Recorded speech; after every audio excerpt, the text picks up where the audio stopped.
So the 20th century industrial economy was linear and degenerative, right? We would take Earth's materials, some energy, stuff it in the pipe, and go through the production system. When we make things that we want, we use them for a while, and then we just throw away the waste and the pollution at the end. Right. We need to turn that around into a cyclical economy. Right. So that all waste from one process becomes food from the next. There is no such thing as waste. Nature knows no waste. So we need to create industrial processes that work within the living systems of the world, right, that work with the carbon cycle, with the water, nitrogen cycle, rather than endlessly degenerating the living systems on which we depend.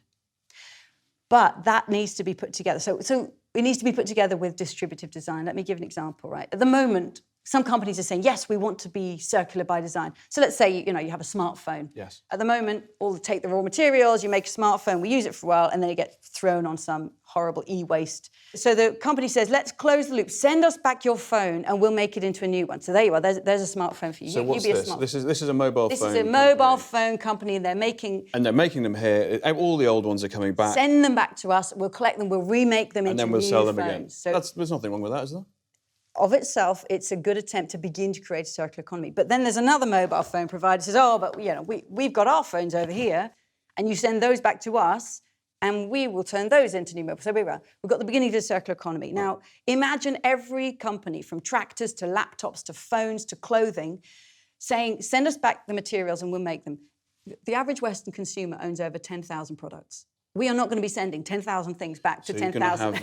You're going to have tens of millions of these loops. If nature looked at us, nature would laugh. Because nature doesn't do this. The cherry tree doesn't become a new cherry tree, the ivy a new ivy. Nature works in networks. So that is the dangerous version of circular economy. This is what we want. We want an economy that is a distributed network.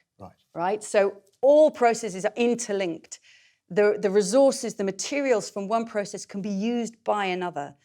To make this happen, and this is how nature works, you need open source design so that whoever a mobile phone ends up with can read what those materials are, and you need open source systems that they can feed the materials back into a process. This puts a lot of importance in the development of open source design and in modular design so that things can be taken apart and the parts reused. And the job of today's economists is to figure out what kind of finance systems, what kind of regulation, industry and government support is needed to make that happen. Because the designers can already do it, but finance isn't aligned, government regulation isn't aligned, so business design isn't aligned. So being an economist now is a question of design, and it's an incredibly exciting job. How do you design those institutions to make this possible?